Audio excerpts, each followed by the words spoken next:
Welcome to another TGS English AQA Poetry Anthology tutorial. The aim of this session is actually not to look at any new poems, it's to look at how you can actually compare poems. And although you'll be studying the poems individually, ultimately the way you're assessed and the skill focus of this part of the exam is comparison. So it's not helpful if we completely ignore that, and it's really important to understand how to actually go about comparing poems. So I'm just going to share with you an example question, just so you get an idea of what you can expect in paper 2 of your literature GCSE. So if you pause the video here, read the question and highlight the keywords. Okay, so hopefully you should have highlighted the word compare. As I've mentioned, that is the skill focus, and then ideas about power. So every question you'll get in this part of your paper 2 will always start with the word compare. So it's really important, as soon as you start planning the question, you are automatically thinking about points of comparison. Or for the sake of this tutorial, I'll call them POCs, P-O-C, points of comparison. Now, the focus of this example question is ideas about power. So that's giving you quite a lot of scope in terms of what different points you might make about power. So notice that you're given a named poem and you get a print of the poem. And then you choose one other poem from the anthology. And in your exam, you will get a list of all of the 15 poems. And so you would look at that list and carefully think about which poem you would choose to compare for that particular question. Really helpful thing for you to do for your revision is actually just come up with your own question. And I'm absolutely obsessed with this table because what this table essentially does is it connects all of the poems according to themes and key ideas. So what you could do is just look at a column. So for example, I might zoom in on memory. And I might come up with an exam question such as compare the ways the power of memory is explored. And then if I zoom out and I've got the prelude, My Last Duchess, Remains, Poppies, War Photographer, The Emigre and Kamikaze. So what I can do is actually choose one of those poems to come up in my made up question, and then I can choose one other to compare it to. So go to this table, use the table for revision, come up with your own questions. But what I'll be doing in this tutorial is giving you a question. I'm going to talk you through how to essentially approach and plan for the question. But beyond the tutorial, the idea is actually you will go away and do planning and come up with your own exam questions to form a part of your revision. This tutorial, I've just come up with this question, and I'm going to talk you through how to approach it, how to go about answering this question, but you're not actually going to write the essay.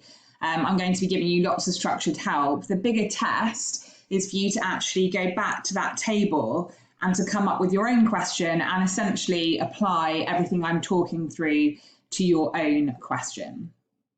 Let's now zoom in on this question, and I want you to pause the video, make sure you've written the question down, and I want you just to, like I did before, go through and highlight the key words and just think about what area do we need to focus on for this particular question.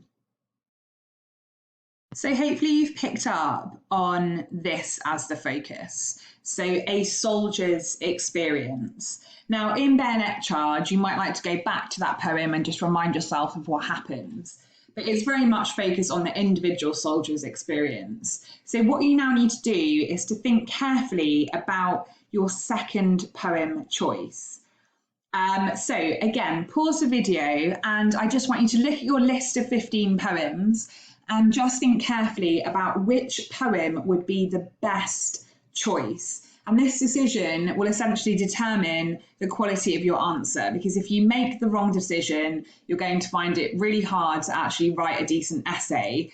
And also you could potentially lose marks if you don't actually choose an appropriate poem. Fingers crossed you came up with the following poems: Charge for the Light Brigade and Exposure. For me, these are the best two options. Now, which one you choose really, I think, comes down to probably a personal choice. If you feel like they're both equally good poems to write about for the question focus, I would go with your favourite. So for me, I mean, I think Exposure is an amazing, powerful poem. Wilfred Owen is one of my favourite war poets. So I'm going to go for Exposure. Now, once you have read the question and you've decided on your second poem choice, you essentially need to make a plan. And it's really important to actually zoom out before you zoom in. And what I mean by this is essentially take a step back, think about the bigger picture before you just kind of go straight into your analysis. So we need to step back and think, okay, in both of these poems, how is Soldier's experience presented? And what you're going to need to do is look at both poems and just think. And I know this sounds really obvious, but it's what a lot of students actually fail to do in their exam, perhaps because of the time and the panic. But it's really important to actually think about a plan and to think about your key ideas. If you do that, you'll create an essay that has direction and focus. What's quite helpful in the planning stage is actually just having both poems side by side. Obviously, you can't do that in your exam because you only get a printed copy of one poem. But for the sake of revision, put the poems side by side and just look at them and think about the experience of the soldier. Now, what I find quite helpful is thinking about different types of conflicts. So if you think back to the very first video tutorial, I talked you through different types of conflict. And for me, that's kind of directing my thinking. And I'm thinking about a soldier and I'm thinking about all the different experiences. Say, for example, the experience they might have of feeling fearful and terrified, and that creates this kind of inner conflict. We might have the soldier experiencing uncertainty. Maybe there's a conflict between them and society. They're questioning why they're even there in the first place. You get the idea. So pause the video and just come up with 3 points, 3 key ideas about the soldier's experiences. These will be your points of comparison, your POCs. So your 3 POCs have to be explored in both poems. That's why they're points of comparison. So pause the video, take as long as you need for this, because this is the hard bit. It's the thinking and it's the coming up with ideas. You've got your 3 ideas. I'm just going to talk through mine. Yours might be different to mine, and that's absolutely fine. But the main thing, like I said, is you've actually just come up with some of your own ideas. So my first POC, my point of comparison, explored in both poems is that the experience of war for soldiers is uncertain, and it fills them with uncertainty. So that's my first point. The poems side by side. In Bayonet Charge, I've got the uncertainty of the soldier as he's running and he essentially just doesn't know whether he's going to live or die. But in Exposure, you've kind of got the exact opposite happening. Nothing is happening. We're told that at the end of 3 stanzas, but nothing happens, but nothing happens, but nothing happens. So actually the uncertainty for the soldiers in Exposure is what will happen to them. Is fighting going to start or not? And they're playing a bit of a waiting game. Second POC I got is to do with the psychological impact that the soldiers experience. So this is to do with the mind, and more so kind of being in this constant state of terror. So again, if we look at Bayonet Charge, look at the way it begins. Suddenly he awoke and he was running. It's this idea that for the soldier, he's in a constant state of fear. He's exhausted, he's running for his life. And again, he has that uncertainty around whether he's actually going to make it and live. And then in Exposure, the psychological impact is the trauma of just not knowing and the trauma of hearing the sounds. In the second stanza, they can hear incessantly this flickering of gunnery, rumbling in the background. They're questioning why they're there, but nothing actually happens. So in Bayonet Charge, the physical impact for the soldiers is just this pure exhaustion, very much kind of explored in that first stanza, the references to sweat being heavy, the kind of lugging the rifle numb as a smashed arm. But then in exposure, because the soldiers aren't actually fighting, their physical impacts and the physical experiences about the weather and about being freezing and kind of being in this constant state of pain and fear. I now need to do, I've got my 3 POCs, I need to back them up. So I need to go back and have a look at the poems and just quickly make a decision about which lines from the poem I'm going to use to support my POCs. What I want you to do is to pause the video, go back, have a look at the poems and make a decision about 3 quotations from each that you will use to support the POCs that you've got. If you're finding that quite difficult, feel free to use the POCs that I've outlined here. Happy for you to use those, but obviously long term, you want to be able to come up with those yourself. I'm going to now talk you through my quotations. Now, you might have got different quotations to me. It doesn't matter as long as your quotation supports the point. So for the uncertainty of war, I went for the quotation about the cold clockwork of the stars and the nations. I'm going to be exploring that in a moment in a bit more detail. And then for exposure, I chose we only know war lasts, rain soaks. For my second POC, I went for this quotation from Bayonet Charge, like a man who is just dumped up in the dark and runs listening for the reason of his still running. And then in exposure, wearied, we keep awake because the night is silent. Now, again, I think there's loads more options there. So you might have got something a bit different, but like I said, it doesn't matter. And then lastly, for physical, I mentioned this before about the numb arm. And for physical and exposure, I've got our brains ache in the merciless ice east winds that live us. I always find that quite a mouthful. Merciless ice east winds. Try and say that quickly. It's a struggle. All right, so you've essentially now got an essay plan because what you'll do is you'll have each of these, say POC 1 and your quotations, that will form essentially your first paragraph. When you're comparing the 2 quotations from your poems, I think more than anything, you just need to think about the fact that although both poets are making this point about war, so my first POC is that both poets are trying to portray an experience of war as being uncertain, but then you need to think about the poets and think about the fact that these are different writers. They produced the poems at different times and the poems came out of kind of different motivations for that poet. So if we think, first of all, about Wilfred Owen for exposure. Now, from your study of exposure, you should know that Wilfred Owen served as a frontline soldier in the First World War. Now, obviously, that will have a huge impact on his language choices, the content he includes in his poem, essentially every decision that he made in relation to language, structure, and form.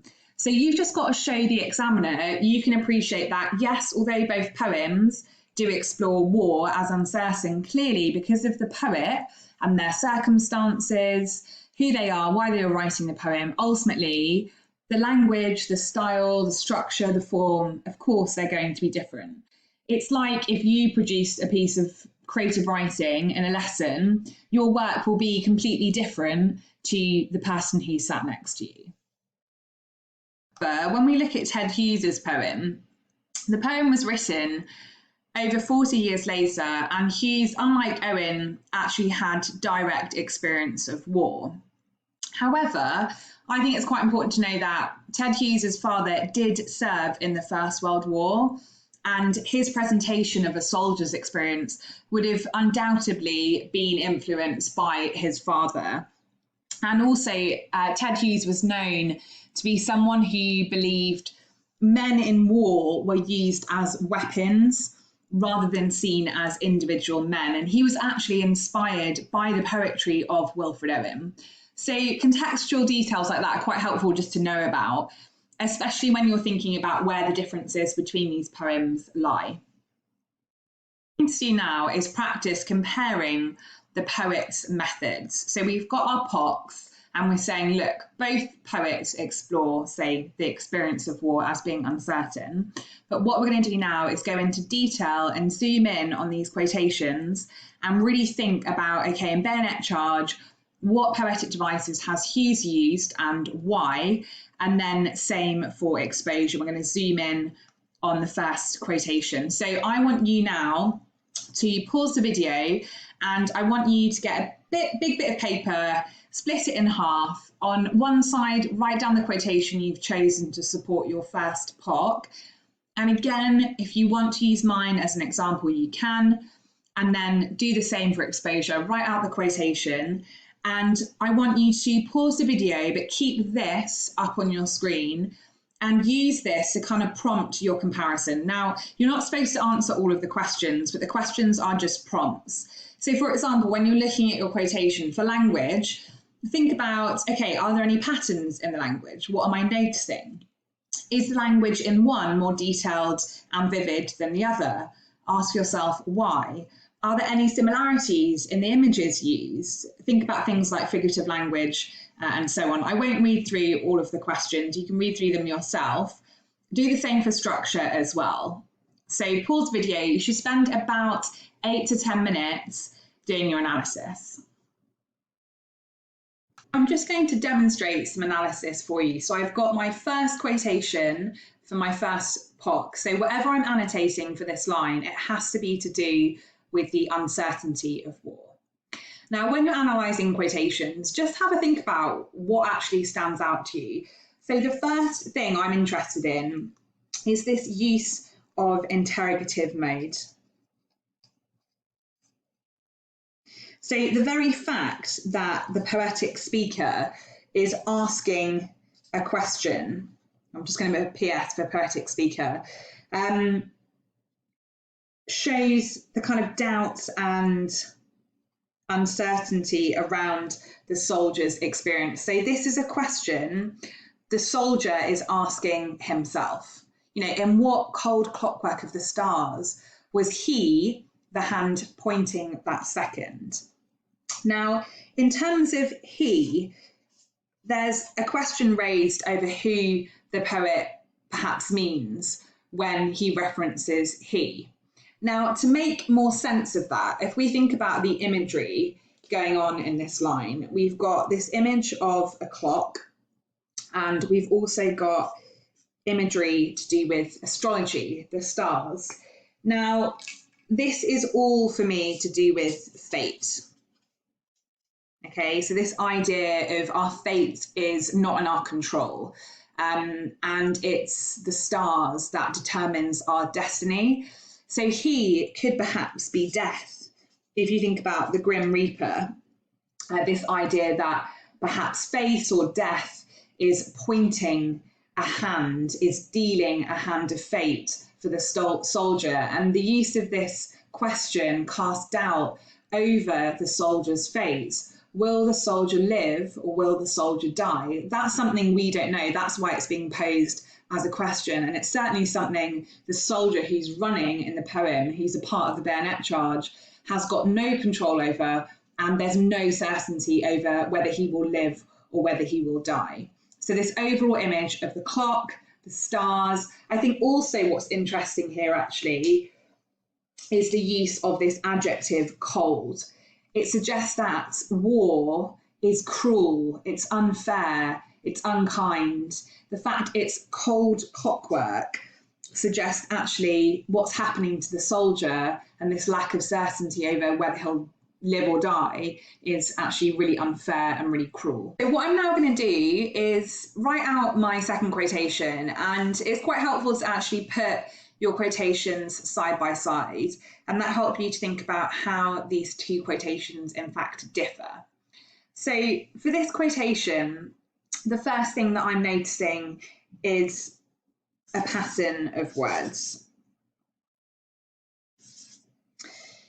So we think about what these words have in common. I mean, they're all incredibly depressing. The poignant misery of dawn. These adjectives really create a sombre mood. Sorry, running out of space. It's incredibly melancholic. But actually, this is the only certainty. So this kind of rain soaking the soldiers, the weather is the only thing that is certain for these men. And that in itself is incredibly bleak and depressing. So if we think about each day begins to grow. So it's this sense of the repetitive nature of what these soldiers are enduring. So as the day starts, we've got the dawn beginning to grow. The soldiers, notice we've got here a collective experience, we. Think about in this poem, it's first person perspective, and it's this idea of the soldiers collectively enduring this uncertainty. Whilst in Bayonet Charge, it's third person perspective and it's about one soldier's experience. And if we think about what these soldiers know, the only thing that they know is that war lasts, rain soaks. So this again links this idea of the weather. It's this idea that the only thing that is certain is the persistent ruthlessness of the weather. And I think what's also quite interesting about this is the use of this adverb, only. It helps to highlight that this is the only certainty for these men. This is the only thing they can kind of guarantee on. And I think also the ellipsis here adds to that as well. Okay, this pause. Are they expecting something to happen? No. Okay, day in, day out, this is the only thing that they know for certain. If you now continue to complete analysis for all of the quotations you've outlined in your plan, then you're going to set yourself up for a full essay. Obviously in the exam, you just wouldn't have time to do this, but because it's early doors, you're in year 10, it's just all about practice at this stage. And hopefully, like I just demonstrated to you through my annotations, just doing that is a really helpful revision exercise to do, especially if you put the quotations side by side and keep this comparison prompt up on the screen in front of you as you're doing your analysis. So pause the video and complete that now.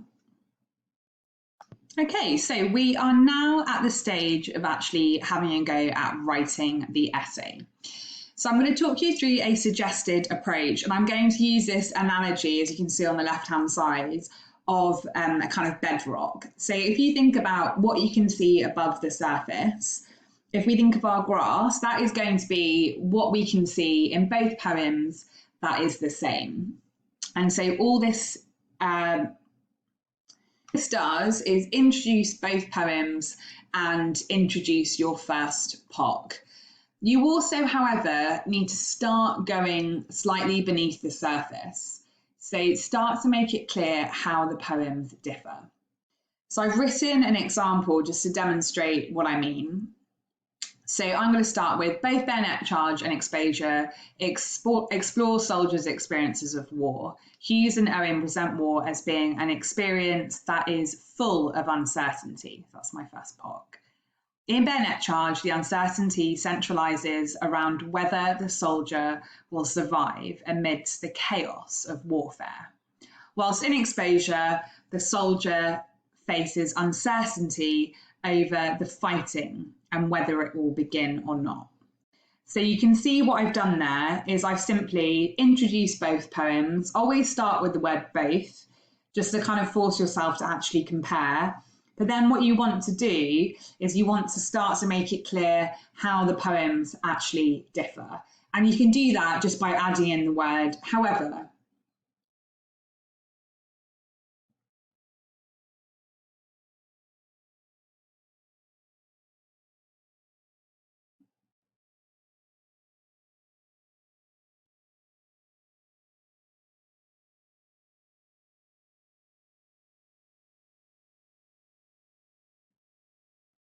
So pause the video here and give it a go. Look at your POC, look at your quotations and analysis, and start your paragraph with the word both, making it clear what your POC is, but also making it clear what the differences are between the two poems. All right, once you've done that, what you now need to do is zoom in on one of the poems. It doesn't matter which one, but essentially this is where you're going to use all of that lovely, detailed, amazing analysis you've already done. But you're going to focus just on one poem.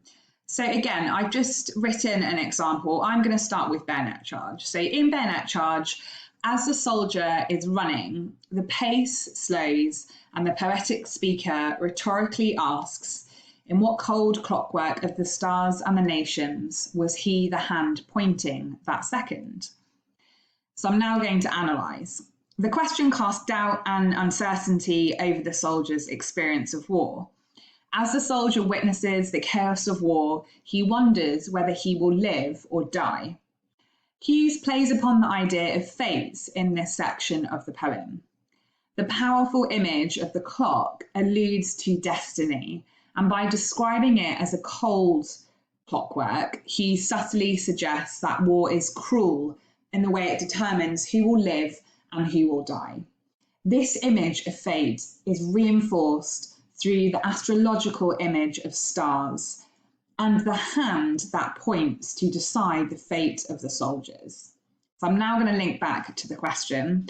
This constant uncertainty in war presents a soldier's experience as terrifying, enabling Hughes to highlight the brutal nature of warfare.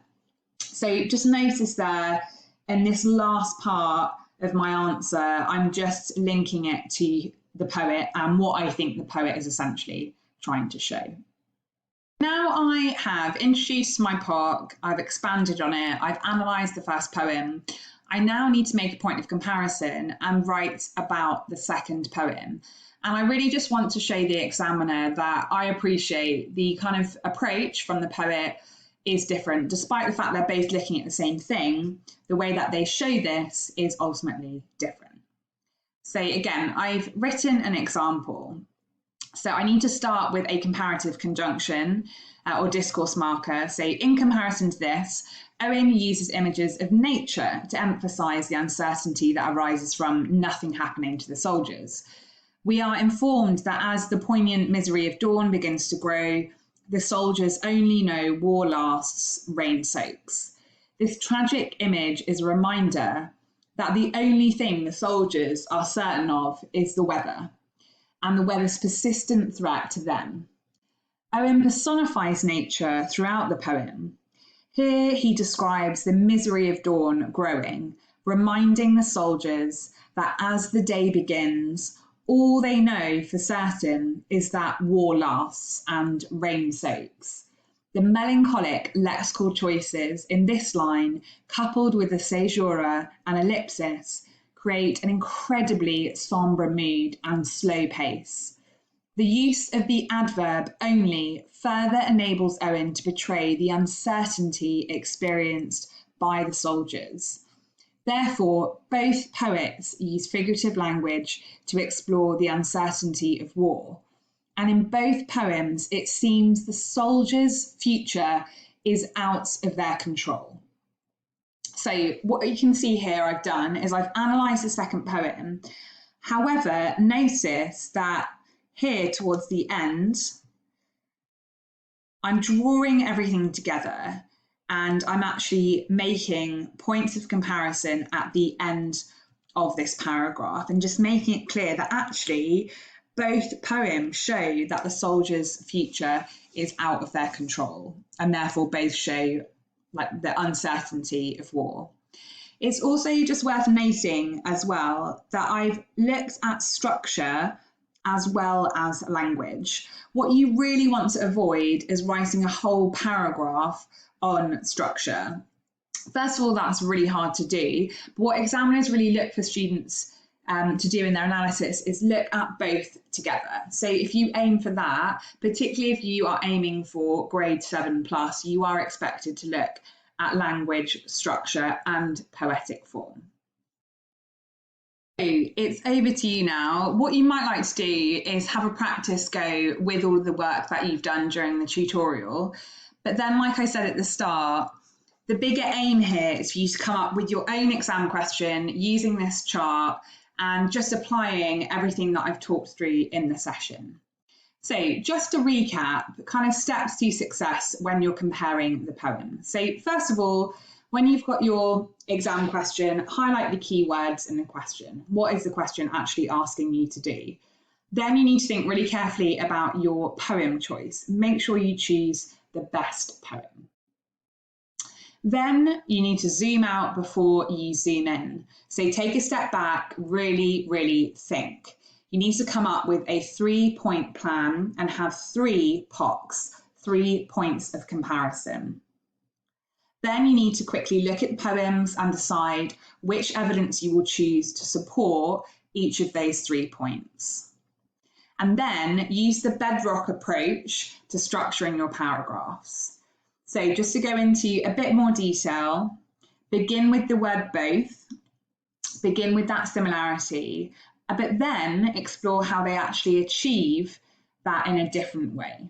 Okay, so you're just expanding and showing that although they look at the same thing, the way they do that, in fact, differs. Now, the real emphasis here is to plan your essay so that you can find the POCs, the point of comparisons, make it really clear to an examiner where they are. You should also aim in your paragraphs to interleave comparisons. So you should be comparing the poems in one paragraph together. You're going to really limit the amount of marks you get if you look at the poems separately. Now, for your analysis, just like I've shown you in this tutorial, you must make sure you're analysing in detail and you must explore how and why the effects are created. Use phrases such as in order to or this enables the poet to, and that will help you to embed context and poet intention. Remember, for context, you don't need to know the whole life story of the poet. You're just thinking about what major ideas, key themes that they are intending to show. Now, when you look at form and structure, make sure you say how it creates effects. Really make sure you avoid vague comments and avoid whole paragraphs analysing structure. One, it's incredibly difficult to do, and when it is done, it ends up being quite vague. And 2, examiners don't like you to look and analyse at language and structure separately. Look at them together and consider how language and structure work together to achieve the overall desired impact. So that concludes this tutorial. I know it's been a long one, so thank you for your hard work and your patience. If I can also just say, this is an incredibly hard skill, but with practice, it will get easier and easier. You might find it helpful to come back to this tutorial later on down the line, complete the activities again with a different question, and just practice.